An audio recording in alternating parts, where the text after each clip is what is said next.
That's right, guys. This is the car she was miraculously pulled from less than 2 weeks ago. It's going to sit here in downtown Salt Lake to remind others the damage drunk driving can do.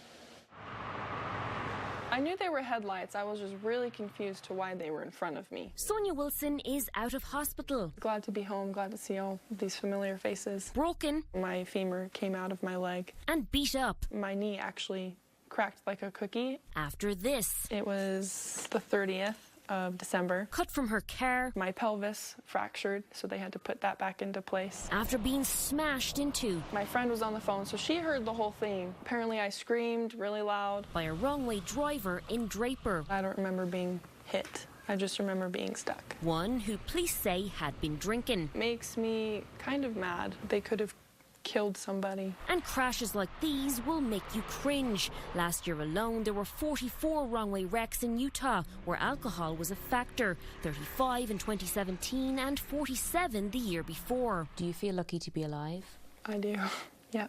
Now, Wilson's mangled mess of a car... I was really sad, because I love that car. ...is serving a new purpose. He wants to put it on display to show people what happens. Thanks to her dad. He moved it to our shop. Helping drive home a very important message. Don't drink, because this is what will happen.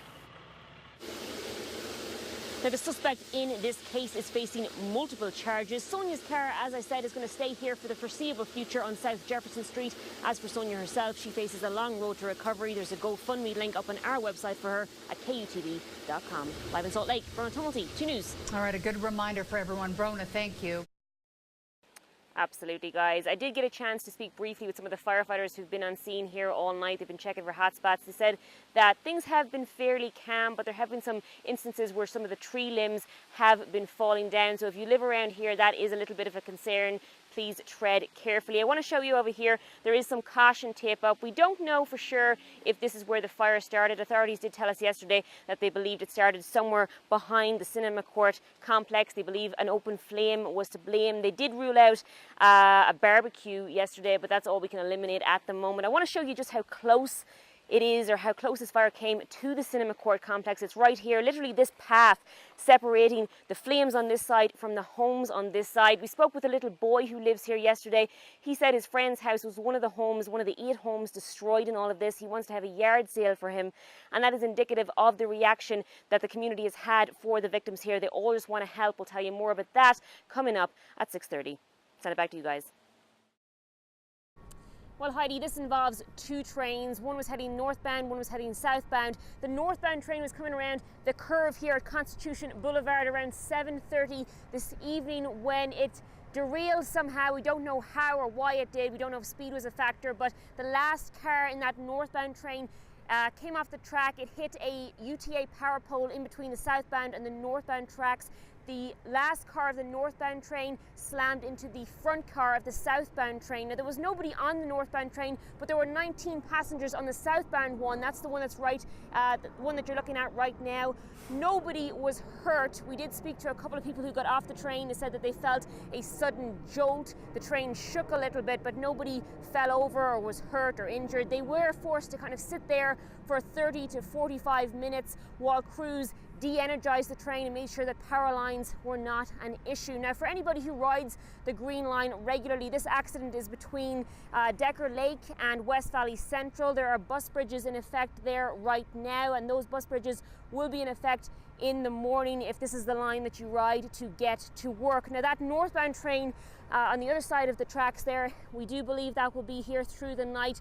We spoke with UTA. They believe that they're going to have to get a crane in to move it. So this is quite a mess. They're going to be here for quite some time. Send it back. A bill that would have put the brakes on driving while making or taking a cell phone call without a hands-free device failed again this week. The bill's sponsor, Carol Spackman-Moss, not happy about it. She spoke tonight with 2 News' Bronagh Tumulty, as did a nay voter, about why this missed the mark. Bronagh? Well, Shauna, this bill would have required drivers to use Bluetooth, speakerphone, or that hands-free system that some vehicles already have. It would have backed the bill that currently tackles texting behind the wheel, but some lawmakers said not so fast. 2 hands on the wheel. both eyes on the road. Representative Carol Spackman-Moss is fired up This is something that really makes people angry. over this. House Bill 13 fails to pass this body. That's House Bill 13 failing again this week, the third time she's tried to introduce it. It's a deterrent to change behavior. It would have made it a primary offence to drive while on the phone without using a hands-free device. She was sure she'd have the support. I thought it would pass. And then it didn't. And then it didn't. But the Democratic representative believes the bill was shot down due to pressure applied from across the aisle. They flipped their votes. What do you think their reasoning is for not passing something like this? Well, I can only draw my own conclusion, which is they do it themselves. Representative Mike Winder says he didn't change his vote, but he was among the nays. That was a hard one. Who says there were several reasons he couldn't get behind it, one being the penalties. Up to $750 and 90 days in jail for being on your cell phone. That seemed harsh. Another based on some research. The National Safety Council shows that there's not any difference between driving with cell phone or being hands-free. A third being habit. I have it right here, and I glanced at the GPS I drive, and that would have been prohibited in this bill. Wouldn't that be an easy habit to change? Well, I suppose I could attach it somewhere else. Both agree, though, the fourth time could be the charm. There's always next year. Maybe next year. Now, both representatives agree this is a problem in Utah. Between 2007 and 2016, there were more than 500,000 smash-ups in the state. Almost 52,000 of those were classed as distracted driving crashes, and of those, more than 200 were fatal. Live in Salt Lake, Bronagh Tumulty, 2 News. This was an incident that happened last month. A frontrunner train clipping debris after a semi-rollover in Centerville. Good Samaritans trying to help the driver scrambling out of the way just in the nick of time. Bronagh Tumulty found out that this close call was caused by a whole lot of confusion. This was August 27th. A close call caught on camera. Do you think you guys got lucky here? Because this could have been fatal. You bet. But what happened beforehand? We need you guys to stop frontrunner traffic up in Farmington. The first call came in at 1:11. The second call comes into TCC that establishes a location of Parish Lane. Just under 2 minutes later, there's a report of a semi on the rail near Parish Lane. That's relayed to the frontrunner operator, except she hears the wrong location. Multiple people are saying you need to stop your trains. She is never told to stop. Correct. Why not? So the primary reason is confusion of location. She's initially doing max speed of 79 miles per hour with 45 seconds before impact. Between here and here, she's slowing to that 65. But Bruce Carden says she doesn't hit the emergency brake until here. Yes. She goes through the debris, just 5 seconds after dumping it into emergency braking. The dash cam shows you can see the semi before that. If you're looking for it, you see it.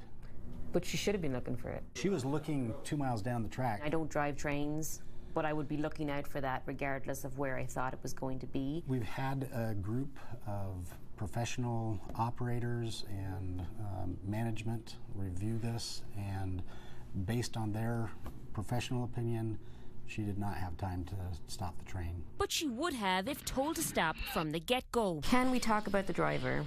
We don't share any personnel information. And here's why we wanted to know more about her. I am a former frontrunner operator. Jeff Green says he believes it's the same driver he filed complaints about. She was often confused about what signal she was giving. She had a hard time remembering and understanding. But says his isn't a vendetta. I left UTA on good terms. I don't think it's not personal. My biggest concern is for the safety of the other employees and the safety of the passengers. Now, since that incident, things have changed. In a similar scenario, trains can either be stopped now immediately or speeds can be reduced significantly. Dispatchers and the driver here have also undergone additional training. Now, if you see something on a track that you think needs to be reported, you'll find more information on our website very shortly on how to do that. Live in Salt Lake, Bronagh Tumulty, 2 News. The crowds are already lining the streets of Salt Lake City, readying for tomorrow's Pioneer Day celebration. Many are planning to sleep beneath the stars to make sure they get a good spot for all the festivities tomorrow. 2 News' Bronagh Tumulty joins us from along the parade route. And Bronagh, I know people were starting at my dinner break about 6 o'clock tonight. They certainly were, guys. I've been to many's a parade. I've never seen anything quite like this. We're standing on 200 East at the moment. The parade is going to make its way down here tomorrow. It's going to wind up at about 900 South after starting on South Temple and State. At 900 South, it's going to turn and it will finish at Liberty Park. Now, as I mentioned, the atmosphere here is kind of great. There's people the whole way up and down 200 East. We've seen people with their tents set up. There are people over here with their mattresses ready to go. We're going to talk to them in a second. Tomorrow's parade will have about 55 different floats, 115 different entries, but there is one group that you won't see. This is a wonderful time where conservative Provo has shown up Salt Lake. That's Erica Munson, co-founder of Mormons Building Bridges. The group works with the LGBTQ community, and while they were part of Provo's 4th of July celebrations this year, they were, for the 5th time in a row, denied the chance to march in Salt Lake's Pioneer Day parade. Munson says being part of these celebrations could have, in particular, helped young people in Utah. LGBTQ Utahns are some of our most valiant pioneers, and they have amazing stories to tell. And so they could not only inspire the people who are watching the parade, they could also help gay, bi, and trans youth, which we know we're concerned about, which have huge mental health issues right now in Utah. We're concerned about suicide rates. Now, I did mention the mattresses being all ready to go. I just want to bring in Justin Grens. He's the owner of those mattresses. Justin's been coming to this parade for quite some time. Justin, you said as much as 35 years? Yes, I've been bringing my family since they were babies. I came with my grandpa before he passed away. It's just a family tradition we do. What is it about this parade that is so amazing, that keeps you coming back, that has made you bring your family, your kids here too? It's just a fun thing to do. It's just, you know, tradition, family. It's just a fun thing to do. Yeah. And this is one of the kids here, right? This is Aiden? Yes. So we want to bring in Aiden as well. Aiden, how old are you? 10. 10. And how many years have you been coming here for? I think since I was born, so yeah, probably 10. Yeah. And what is it that's so amazing about it? Just seeing all the floats in their beautiful colors. Awesome. And are you going to bring your kids here when you're older? Yes, I will. Awesome. Okay, well, guys, enjoy the parade tomorrow, okay? Now, it is going to start at 9 a.m. As you can see, it's pretty busy down here, so if you haven't secured your spot, grab your tent and get down here. Live in Salt Lake, Bronagh Tumulty, 2 News. A terrifying crash for 17 is happening several weeks ago in Ogden Canyon. Tonight, after a lot of recovery, 2 of them sit down with Bronagh Tumulty for an exclusive interview. And Bronagh, that includes the 15-year-old who called 911 in this situation. That is right, guys. Bobby Valdez is the person you hear on the 911 call. This is about a foot in length, and that 15-year-old, in spite of his injuries, crawled and climbed 180 of these up a cliff to get help for everyone in the vehicle. I don't really like reliving that night and stuff, because that was like the worst night of my life. Bobby Valdez is talking about the night he almost died. It was June 14th. It was about midnight. That's when his grandmother, Rita Martinez's phone rang. On the other end, 911 and Bobby in agony. The reason why I contacted you is to keep him calm.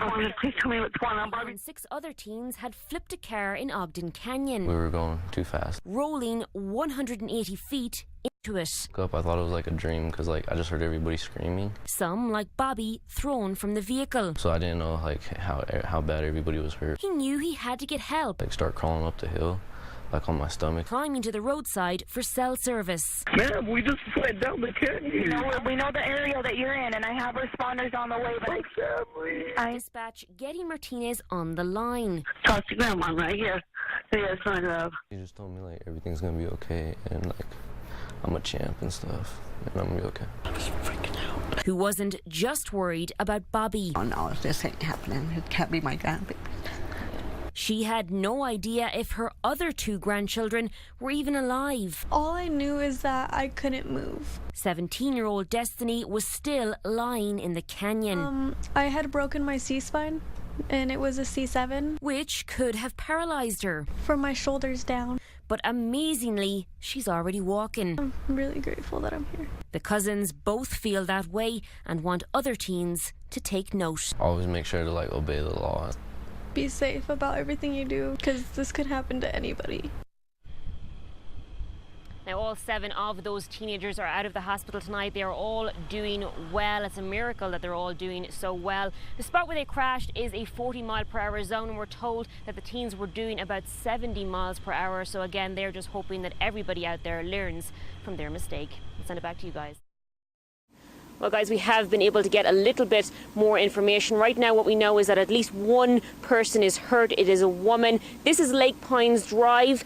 This is the Timber Lakes subdivision by Lake Witz near Heber, if anybody is familiar with this area. We understand that woman smelled some smoke or some gas when she opened the garage door, and that the house then exploded. This is according to Wasatch County Fire. You're seeing a video that we shot a short time ago of those flames. That structure, what's left of that house, is still burning at this time. We understand this all happened around 6:30, so it has been burning for quite some time. That woman was taken by ambulance to the Heber Valley Hospital and then onwards to the University of Utah. She has, we understand, some broken bones, some burns, some debris fell on her. We believe she is 37 years old.